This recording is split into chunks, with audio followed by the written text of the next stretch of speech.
Hello, this is part 2 of stripping my title of being a Blood on the Dance Floor fan once and for all because, quite frankly, I am disgusted by this excuse for a man's behavior towards women in general and underage girls.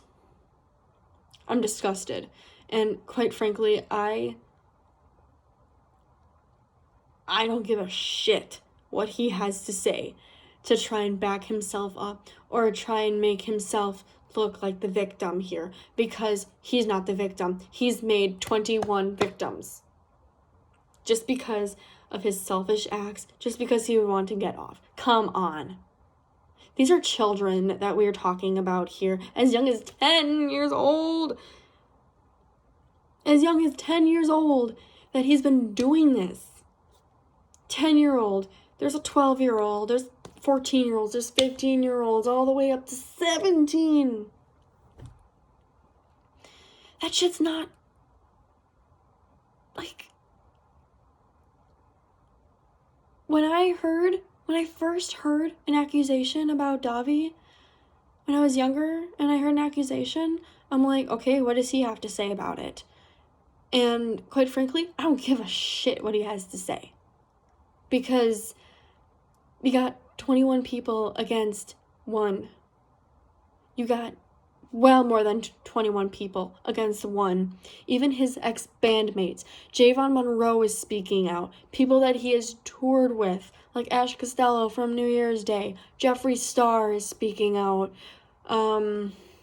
What was her name? Blair White is speaking out as well. And the fact that he has all these people speaking out against the shit that he's done, either to them, around them, or with their knowledge. You would think that she would learn from the mishap that happened in 2006 with the 14-year-old when you were 22. You would think, oh, well, maybe I should be more proactive on how old my partners are before, engaging in sexual acts with them. Like, that's usually the first thing that you ask somebody when you get to know them. Like, hi, I'm Haley. What's your name? Oh, cool. How old are you? Oh, you're blah, blah, blah. Well, I'm 21. Nice to meet you.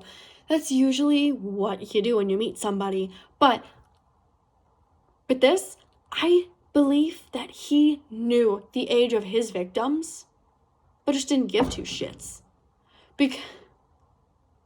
He obviously didn't give two shits. So, alright, this is gonna suck for you guys. Think about a 10-year-old in your life. Whether it be your own, whether it be your niece or nephew, whether it be your cousins or your siblings, or a friend's kid, or a partner's kid, or whatever. Okay? Have that 10-year-old in mind. Think about a 20-year or a 22-year-old man being attracted to that individual sexually. You throwing up yet? Are you close to it? Yeah. That's disgusting. So also, think about a 10-year-old. Think about what a 10-year-old looks like. Think about the characteristics of a 10-year-old. Very young face. Short. Pretty light, immature, goofy, energetic, outgoing. Energy. Sugar. Cartoons and freaking video games like Minecraft and all that stuff. Like, think about a regular 10-year-old. Could you possibly mistake a 10-year-old as being somebody who is 18 or older? Dahvie knew exactly what the hell he was doing. And quite frankly, that's disgusting. That's disgusting. I have no other words for the fact that it's disgusting. And with this topic of rape and sexual assault, it is a very, very big deal for me. I do not mess around when it comes to this kind of topic. I rarely joke about it, if at all. Like, I don't see myself as a victim.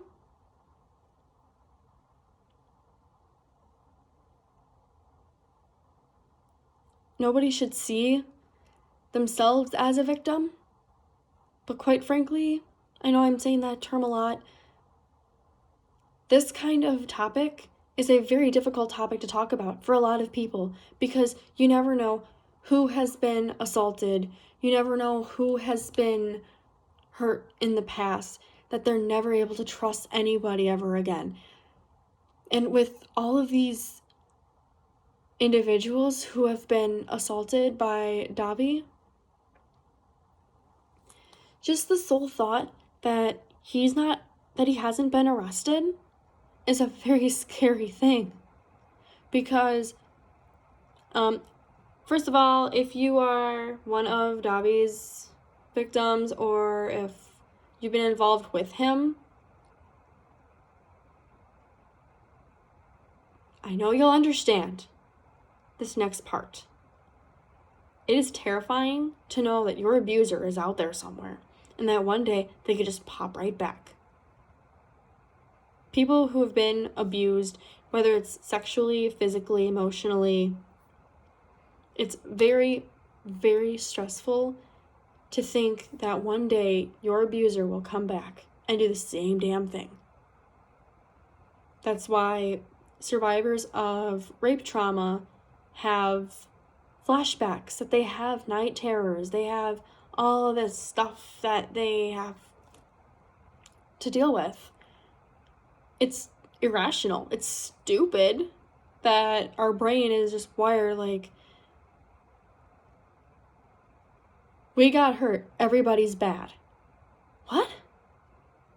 I don't know how else to explain it. It's difficult. And thankfully, I'm in that headspace where I can talk about it.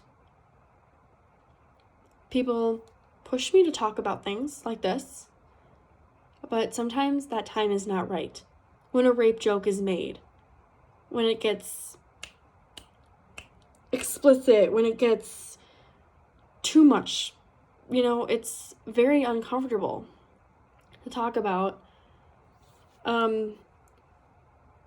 So thank you for watching my video. I don't expect anybody to subscribe because I don't post much, but if you have watched this far on, thank you for listening to me ramble on. This is like an off the pill thing, so yeah, there might be a part 3. I'm not sure, but bye.